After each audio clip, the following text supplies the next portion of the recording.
कन्हैया बड़े दयालु हो। राधे राधे। श्रद्धेय श्री पुष्कर कृष्ण जी महाराज सुखताल धाम की लेटेस्ट वीडियो देखने के लिए हमारे YouTube चैनल श्री पुष्कर कृष्ण जी को सब्सक्राइब करें एवं बेल आइकॉन दबाना न भूलें। जय श्री राधे, जय श्री श्याम।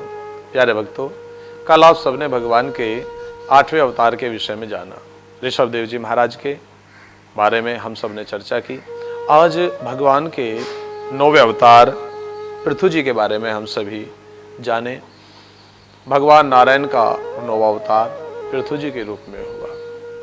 किनके यहाँ हुआ, क्यों हुआ और किस कारण हुआ, मुख्य 3 बिंदु यहाँ पर हमारे समक्ष हैं। भगवान विष्णु के ही एक अवतार का नाम आदिराज पृथु है। प्रथम तो धर्म ग्रंथों के अनुकूल, पुराणों के अनुकूल हमें ये मिलता है कि पृथु जी भगवान विष्णु के ही अवतार हैं। स्वायंभू मनु हुए हैं और इन स्वायंभू मनु के वंश में आगे अंग नामक प्रजापति हुए। अंग नामक प्रजापति जिनका विवाह मृत्यु की मानसिक पुत्री सुनीता के साथ हुआ। उनके यहाँ वेन नामक पुत्र हुआ और वेन बड़ा ही आताताई एवं नकारात्मक कर्म करने वाला, नकारात्मक इच्छाओं से संपन्न व्यक्ति रहा, जिसने कभी भगवान को नहीं माना। अधर्म के मार्ग पर चलने वाला बेन रहा है। इसके शासन काल में राज्य में धर्म छीन होने लगा, अधर्म बढ़ने लगा। तब ऋषि महर्षियों ने देखा कि ऋषियों का, महर्षियों का, संतों का अपमान करने वाला बेन आताताई हो रहा है। तो उन्होंने अभिमंत्रित करके कुशा को बाण की भांति इस पर श्रापित किया और इसका अंत हुआ। बहुत दिनों तक बेन की माता ने इसको औषधि रूपी तेलों से निर्मित एक कढ़ाव में रखा। बिन राजा के राज्य में चोरी चकारी एवं हानियां होने शुरू होने लगी। लोग एक दूसरे के साथ कुकृत्य करने लगे। तब बिन राजा के प्रजा को कैसे संचालित किया जाए, तो सभी ने महर्षियों से, ऋषियों से, गुरुजनों से आग्रह किया। तब संत हृदय नवनीत समाना उन सभी ऋषि मुनियों ने राजमाता के आग्रह पर बेन के शरीर का मंथन किया। प्यारे भक्तों, बेन के शरीर के मंथन से पहले एक काले वर्ण का पुरुष उत्पन्न हुआ, जिसने हाथ जोड़ करके कहा कि आप सब ऋषि मुनिजन आज्ञा करें, मेरे लिए क्या आज्ञा है।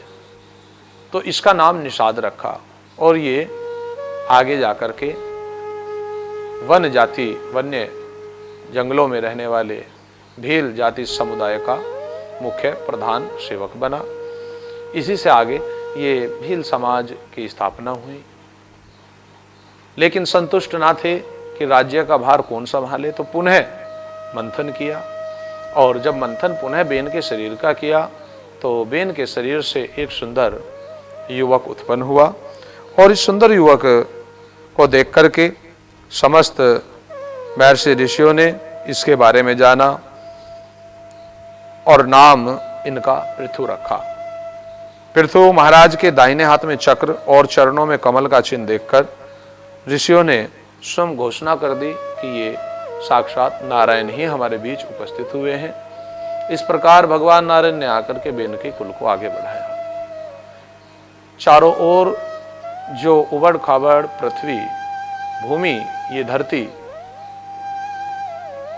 विराजमान थी, इसको हम सबके लिए रहने योग्य महाराज पृथु ने अपने शासन काल में बनाया। भगवान श्री हरि जो पृथु के रूप में अवतरित हुए, प्यारे भक्तों, इन्होंने ही इस असमतल भूमि को समतल किया, उपजाऊ बनाया, रहने योग्य बनाया और इन्हीं पृथु के नाम से इस धरती को पृथ्वी के नाम से जाना जाने लगा।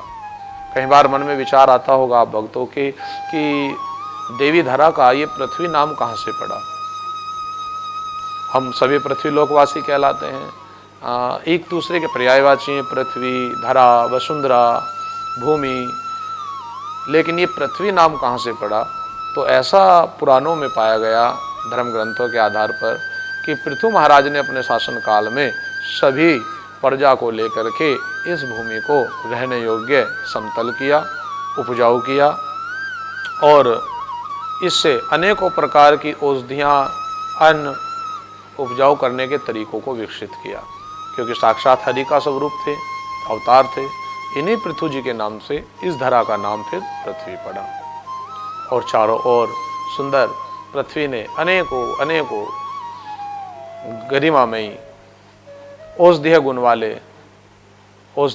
गुण वाले पेड़ पौधे रत्नों को अपने गर्भ से प्रदान किया और आज भी दे रहे हैं। हमें भी पृथ्वी को संरक्षित रखना चाहिए।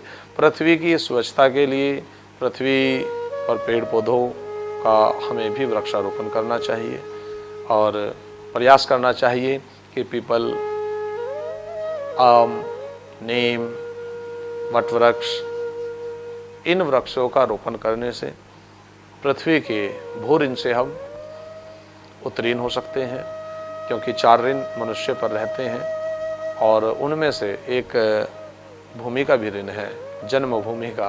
तो उसे उतारने के लिए वृक्षारोपण सबसे सरल और सच्चा मार्ग है प्यारे भक्तों। तो हमें अपने जीवन में जितना अधिक से अधिक हो सके वृक्षारोपण करना चाहिए। पीपल वृक्ष, नीम का वृक्ष, वट वृक्ष, आम का वृक्ष, ये वृक्ष बड़े ही लाभकारी हैं पृथ्वी के शोधन के लिए, वायुमंडल के लिए। और भी अनेकों वृक्ष हैं, लेकिन मैं कहूँगा कि अगर हम पिछले दिनों की बातों को याद करें तो ऑक्सीजन के ऊपर जो स्थितियां बनी उनको लेकर पीपल वृक्ष सर्वाधिक उपयोगी है हम सब के लिए। तो हमें इसका रोपण करना चाहिए। पृथ्वी जो पृथु के नाम से जानी गई और इन्हीं पृथु महाराज से जब इन्होंने धर्म की स्थापना की, प्रजा को धर्म के रास्ते पर लगाया, सुंदर अश्वमेध यज्ञ भी अपने शासन काल में किए, तो भगवान नारायण ने प्रकट होकर अपने विराट रूप में इनको दर्शन भी दिए, इनको अपना बोध भी कराया कि तुम मेरा ही अंश हो, मेरा ही स्वरूप हो, वर मांगो। जब इन्होंने वर की बात तो सामने आई तो इन्होंने बड़ा अनोखा वरदान मांगा प्रिय भक्तों। और वो वरदान क्या था? इन्होंने मांगा कि प्रभु मुझे आप 10,000 कान की सुनने की क्षमता प्रदान कीजिए। हमारे आपके 2 कान हैं, तो इन्होंने मांगा 10,000 कान। 2 कान ये हैं, लेकिन 10,000 कानों की क्षमता सुनने की। भगवान बोले कि तो 2 ही कान काफ़ी हैं दुनिया की चुगली, निंदा, स्तुति सुनने के लिए। तब पृथु जी ने हाथ जोड़कर कहा कि हे विराट स्वरूप, हे नारायण आदि अनादि देव, मैंने चुगली, निंदा, स्तुति के लिए श्रवण शक्ति नहीं मांगी, मैं वे 10,000 कानों की सुनने की क्षमता आपसे मांग रहा हूँ कि जब कभी कोई ऐसा समय, ऐसी स्थिति निर्मित हो कि मैं कोसों दूर आपकी होने वाली कथा को भी ना सुन सकूं, तो प्रभु अगर कोसों दूर भी कहीं लाखों योजन पर भी आपकी कहीं कोई कथा हो रही है, हजारों योजन पर भी, तो उसको भी मैं अपने स्थान से बैठ करके सुन सकूं। अर्थात प्यारे भक्तों, प्रभु नाम की इतनी चाह, भगवान नाम का इतना स्नेह, प्रेम जीव के अंदर होना चाहिए। इस प्रसंग की, इस वार्ता से हमें ये बड़ा सरलता से समझ में आता है और आज के समय में तो सार्थक भी हो रहा है। आश्चर्य ये मत करना कि 10,000 कानों की क्षमता कैसे बनी होगी। प्रत्यक्ष को प्रमाण की आवश्यकता नहीं है। अब हम कहाँ बैठे हैं, आप लोग कहाँ कहाँ अलग अलग प्रदेशों में, स्टेटों में बैठे हुए अपने अपने घरों में बैठ कर के कथा को सुन रहे हैं, तो ये 10,000 कान की क्षमता जैसा ही है सुनना।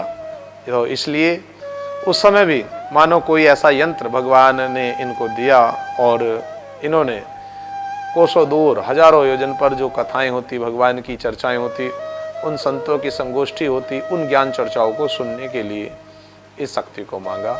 ऐसे पृथु महाराज के जीवन को हम साधुवाद, धन्यवाद और नमन करते हैं, जिन्होंने पृथ्वी को हमारे रहने योग्य किया।